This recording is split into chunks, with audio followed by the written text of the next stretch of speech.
Bon, là j'ai un télé LG. Euh, il est branché. Il est branché, il s'allume pas. Il n'y a rien du tout à l'écran. Il n'y a pas de voyant non plus.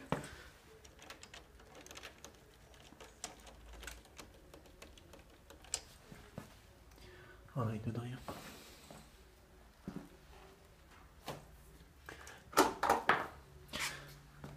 Je pensais pas faire la vidéo là, mais au final je vais quand même la faire parce que c'est assez intéressant en fait. C'est un télé que je pensais même pas pouvoir réparer à la base. En fait, il est tombé. Il est tombé sur l'avant en fait. Euh, donc la personne m'a dit il s'est coupé tout de suite. Il s'est éteint et le disjoncteur a sauté quoi. Donc au début je pensais que le souci pouvait venir de la dalle, que la dalle pouvait être HS, mais le problème c'est qu'il n'y a même pas il y a pas de stand-by. Voilà, normalement il devrait y avoir au moins un voyant de veille qui s'allume et puis on devrait voir que l'écran est cassé. D'ailleurs je précise, là je vais faire la réparation mais je suis même pas sûr que l'écran soit fonctionnel quoi. L'écran a pu très bien se fissurer de l'intérieur et donc l'écran serait HS quoi. Donc là je vais faire la réparation dans le but d'avoir au moins un stand-by et puis le télé fonctionnel quoi, mais je suis même pas sûr que l'écran aura pas des tâches ou sera pas HS quoi. Donc là la première chose qu'on peut remarquer en fait, on voit bien qu'il y a les vis qui sont là, ici et ici. Et là il manque une vis. Voilà. Le télé n'a jamais été démonté, c'est un télé qui a été acheté neuf. Il n'a jamais été démonté, il n'a jamais été renvoyé en SAV et il manque une vis. Et c'est la deuxième fois que je vois ça sur un télé LG, sur trois télé LG qui datent de la même époque, c'est-à-dire de 2010, celui-là est de 2010. Sur les télés qui sont à entrée de gamme, moyen de gamme, milieu de gamme si vous préférez. Sur l'autre télé, c'est une vidéo que j'ai pas encore mis, j'ai pas eu le temps de la monter, etc. Cette vis là était bien présente mais elle était à moitié dévissée en fait et je pense que ça a causé un souci de masse. Ici en l'occurrence ouais, il manque carrément la vis.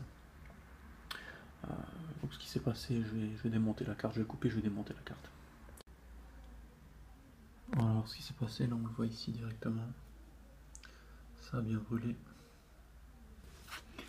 et on le retrouve là. Donc c'est au niveau de la varistance au niveau du fusible ici là, et puis la varistance qui est là.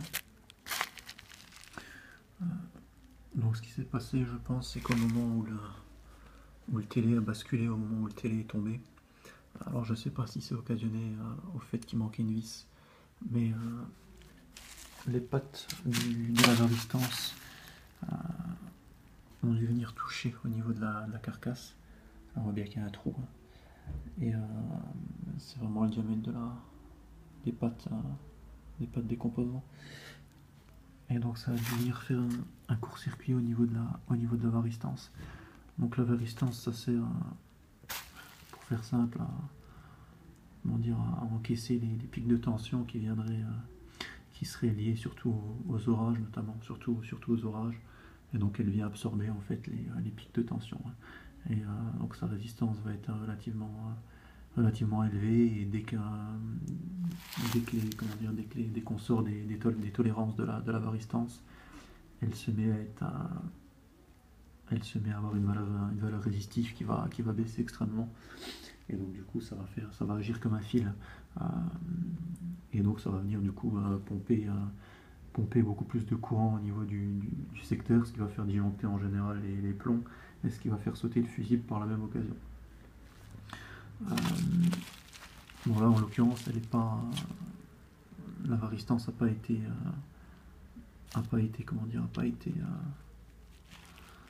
mise en défaut du fait d'une surtension hein, mais directement du fait qu'elle était en contact avec la carcasse métallique, hein, ce qui a fait croire entre guillemets au circuit qu'il y a eu un court-circuit. Hein. C'est-à-dire que la varistance a agi exactement de la même façon que si elle avait été mise en court-circuit du fait d'une surtension provoquée par un orage par exemple, hein. C'est-à-dire que là on n'a pas eu une surtension qui a été provoquée par un élément extérieur, donc un orage, mais par directement un élément intérieur, c'est-à-dire que les pattes sont venues toucher directement la carcasse métallique. Donc là, pour ce qui est du reste des composants, donc évidemment le fusible est complètement mort, hein. Mais la varistance en elle-même n'a pas l'air d'être HS. J'ai testé, elle a l'air bonne. Mais bon, c'est comment dire, elle a dû quand même encaisser un sacré coup, donc je vais quand même la changer, bien que dans les faits normalement je ne sois même pas obligé. C'est-à-dire que le circuit peut très bien fonctionner sans varistance. Bon là le seul problème c'est que si après vous avez une surtension au niveau d'orage ou autre chose, il n'y aura pas cette varistance pour venir encaisser les pics de tension, et donc vous risquez d'avoir des soucis après au niveau du reste du circuit qui risque de prendre plus cher que s'il y avait eu simplement cette varistance. Le reste du circuit a l'air ok. Le condensateur qui est là, il a l'air d'être bon aussi. Il est bon, je l'ai testé. Donc là, je vais simplement remplacer le fusible. Bon, là, il n'y a pas le choix par contre, sinon le télé s'allumera jamais. Et puis la varistance que je suis pas obligé de remplacer, mais je vais quand même remplacer par prévention, on va dire. Voilà, donc je vais couper, je vais m'installer, et puis je vais dessouder ça.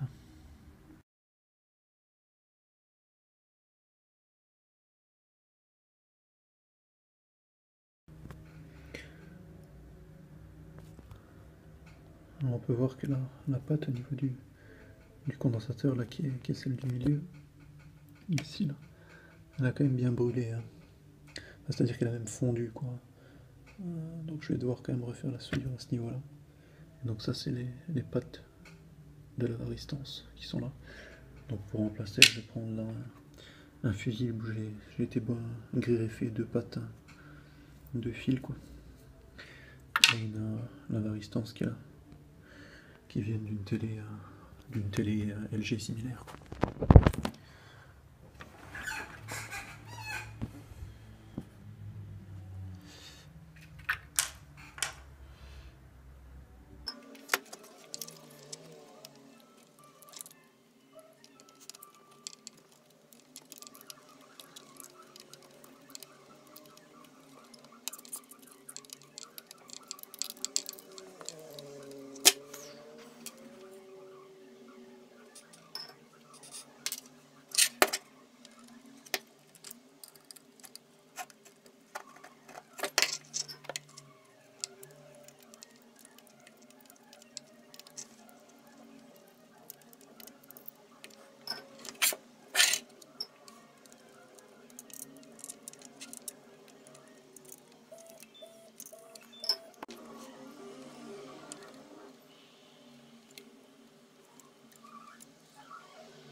Bon, c'est à peu près correct. Essayez quand même d'enlever le brûlé, même si...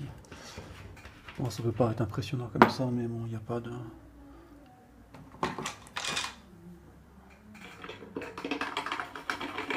Ça va pas causer plus de dégâts que ça, quoi, maintenant. Bon, ça part tout seul.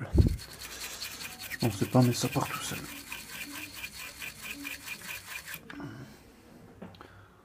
Impeccable.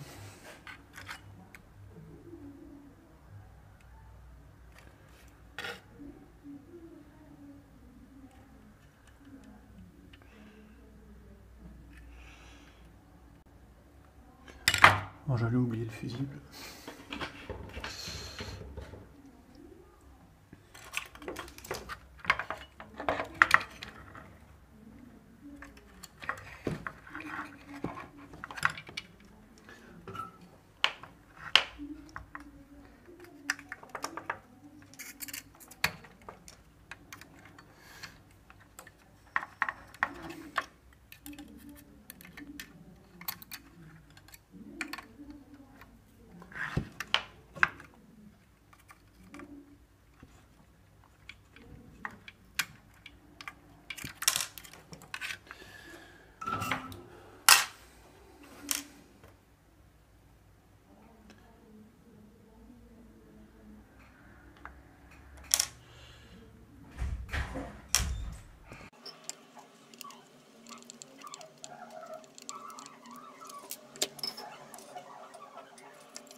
Voilà, je viens de rallumer le télé.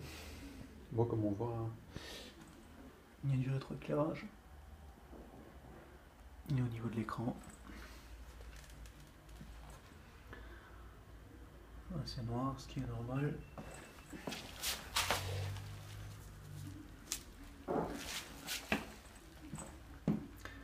Voilà, ça fonctionne. L'écran est bon. Bon, il n'y a pas d'image de chaque côté, hein. Étant donné que je suis branché en HDMI directement avec le téléphone. Donc, pour ça qu'il met l'image qu'au centre en fait. Voilà. Si je l'éteins,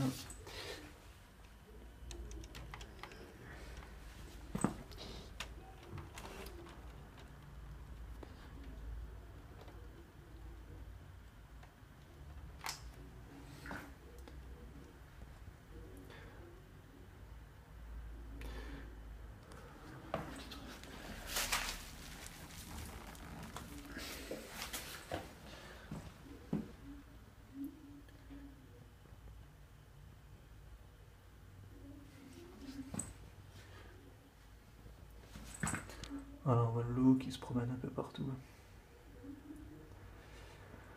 Oh, ça fonctionne.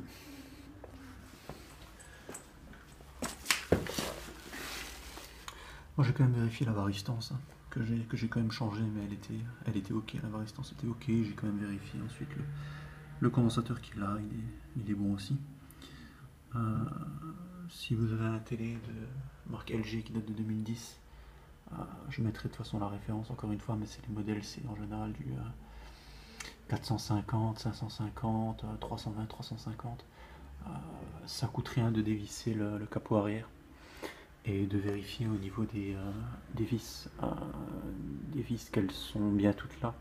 Bon, là je ne l'ai pas encore remis, mais c'est pas important. Enfin, je vais la remettre. Si c'est important, je vais la remettre. Mais bon, là, étant donné que le télé est stable, il n'y a pas de. Voilà. C'est surtout au cas où il y aurait une chute ou quoi que ce soit.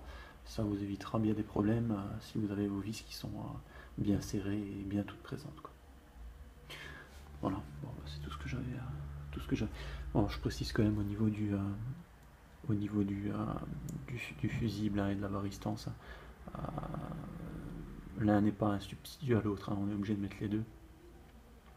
La varistance, c'est une protection en tension, et puis le fusible, c'est une protection contre les